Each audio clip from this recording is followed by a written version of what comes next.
তড়িঘড়ি তৎপরতা দেখাচ্ছেন, অথচ একজন শ্লীলতাহানি কাণ্ডে একটা মেয়ের বাবা যখন তার কাছে অভিযোগ করতে আসছেন তখন বলছেন দুদিন পরে আসুন।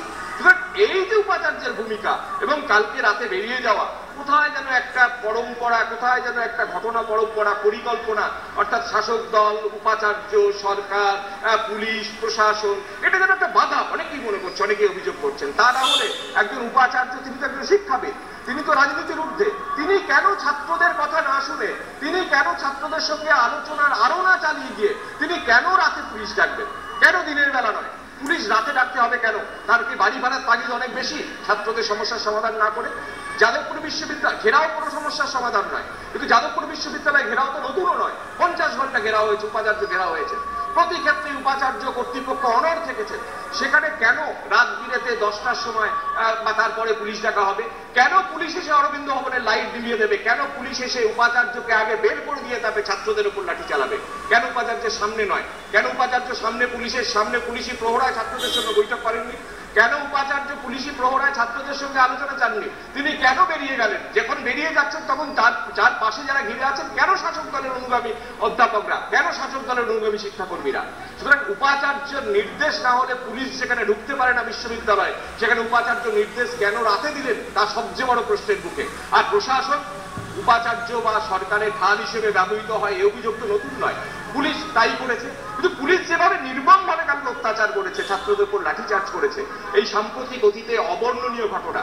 এবং সবচেয়ে বড় কথা, যাদবপুর বিশ্ববিদ্যালয়ের মতো একটা বিশ্ববিদ্যালয়, 5 তারা বিশ্ববিদ্যালয়, সর্বোচ্চ ন্যাকের রেড পাওয়া বিশ্ববিদ্যালয়, ভারতবর্ষের যে কোনো বিশ্ববিদ্যালয়ের নামের তালিকায় যাদবপুর বিশ্ববিদ্যালয় থাকে টেকনোলজিতে, সেই বিশ্ববিদ্যালয়ের অন্দরে ছাত্র আন্দোলন হচ্ছে, উপাচার্য পুলিশি প্রহরা এবং শাসক দলের অনুগামী কিছু অনুচরদের তারা বেরিয়ে যাচ্ছেন এবং সেখানে পুলিশ লাঠিচার্জ করছে। এটাও আরো নির্মমতম ঘটনা। এবং যদিও ছাত্ররা এখনো পর্যন্ত 35 জন ছাত্রকে গ্রেপ্তার করা হয়েছে, বেশ কয়েকজন ছাত্র ইনজিওর্ড হয়েছে, হাসপাতালে চিকিৎসাধীন, হাসপাতালে চিকিৎসা করাতে গিয়েও বাধা দেওয়া হয়েছে, তাদের ভ্যানে তোলা হয়েছে চিকিৎসা না করিয়ে, এমন অভিযোগ উঠছে। এবং সেখানে ছাত্ররা সকাল থেকে, আমি যেখানে দাঁড়িয়ে আছি যাদবপুর থানা, সেই থানায় অবস্থান বিক্ষোভ চালাচ্ছিলেন, কিন্তু পুলিশের তরফ থেকে সামান্য আশ্বাস পেয়ে তারা যাদবপুর বিশ্ববিদ্যালয়ে এখন গেছেন, তারা বৈঠক করছেন, বৈঠক শেষ করে 10টা সাড়ে 10টা পর্যন্ত সময় দেওয়া হয়েছে, তারপর আবার তারা বৃহত্তর আন্দোলন করবেন, এমনটা ছাত্রদের তরফে জানানো হচ্ছে। আবারও তোমার কাছে ফিরে আসছি তোমার কাছে। তার আগে যেরকম আমরা ছবিতে দেখতে পাচ্ছি যে একদিকে যখন ছাত্রদের ওপর নির্মমভাবে অত্যাচার চালাচ্ছে পুলিশ, উর্দিধারী পুলিশ এবং উর্দিবিহীন কিছু মানুষ, যাদের নিয়ে স্বাভাবিকভাবে প্রশ্ন উঠছে যে এরা কারা, এভাবে নির্মমভাবে ছাত্রদের ওপর তারা মারধর করছেন, কিল, চর, ঘুষি, লাঠি সবকিছু তারা মারছেন, এরা কারা? অন্যদিকে সেই সময় কিন্তু আমরা দেখেছি যে একেবারে পাহারা দিয়ে উপাচার্যকে বের করে নিয়ে যাওয়া হয় ওই মধ্যরাতে উপাচার্যকে। একদিকে যখন অত্যাচার চলছে ছাত্রছাত্রীদের উপর, অন্যদিকে উপাচার্যকে রীতিমতো পাহারা দিয়ে নিয়ে যাওয়া হচ্ছে এবং তাকে তোলা হচ্ছে একটি বাসে, এবং সেখানেও কিন্তু পুলিশ এসকর্ট রয়েছে।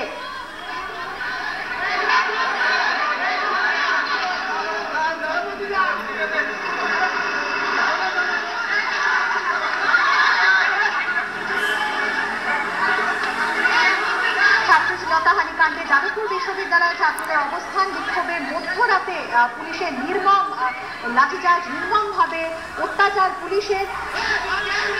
অরবিন্দ ভবনের সামনে অবস্থান বিক্ষোভ করছিলেন ছাত্ররা, বিশ্ববিদ্যালয়ের ক্যাম্পাসে ঢুকে অরবিন্দ ভবনের সামনের আলো নিভিয়ে দিয়ে লাঠি চালায় পুলিশ, এরকমই কিন্তু অভিযোগ। অন্যদিকে কিভাবে পাহারা দিয়ে নিয়ে যাওয়া হচ্ছে উপাচার্যকে এবং তাকে একটি বাসে তোলা হচ্ছে।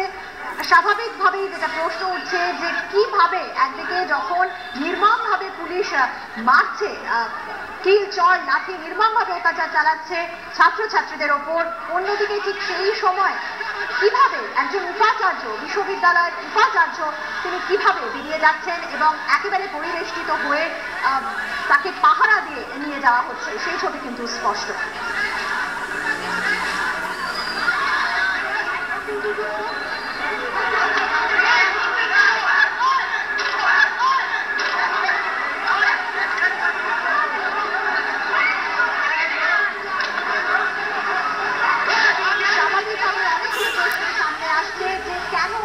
সময়টাই পুলিশ বেছে নিল, কেন মধ্যরাতে পুলিশ ঢুকলো যাদবপুর বিশ্ববিদ্যালয়ের ক্যাম্পাসে। এবং শুধু তাই নয়, অরবিন্দ ভবনের সামনে যেখানে বিক্ষোভ অবস্থান করছিল ছাত্রছাত্রীরা, সেই অরবিন্দ ভবনের সামনে আলো নিভিয়ে দেওয়া হয় এবং তারপর নির্মমভাবে অত্যাচার শুরু করে পুলিশ, যে অভিযোগ উঠছে। এবং আমাদের প্রতিনিধি সুভাষ বৈদ্য এবং আমাদের চিত্র সাংবাদিক সুবীর রায় তারা ঘটনাস্থলে উপস্থিত ছিল। তারা যখন ছবি তুলছিল এই ঘটনার, তখন তাদেরকে বাধা দেওয়া হয়, ক্যামেরা কেড়ে নেওয়া হয়, মারধর করা হয় এবং তাদেরকে বলা হয় যে ছবি ডিলিট করে দিতে। ছবি কেন তোলা হচ্ছে, এটাই কিন্তু বড় প্রশ্ন ছিল পুলিশের। এবং আরো একটা প্রশ্ন স্বাভাবিকভাবেই যেটা উঠছে, যে শুধুই উর্দিধারী পুলিশ নয়, উর্দিবিহীন প্রচুর মানুষ সেখানে ছিল। একদিকে যখন এই নির্মম অত্যাচার চলছে, অন্যদিকে কিন্তু আমরা দেখতে পাচ্ছি সেই ছবি উপাচার্যকে একেবারে স্কট করে পাহারা দিয়ে তাকে নিয়ে যাওয়া হচ্ছে। পরিবেষ্টিত হয়ে তিনি বাসে উঠছেন, সেই ছবিও কিন্তু দেখা যাচ্ছে।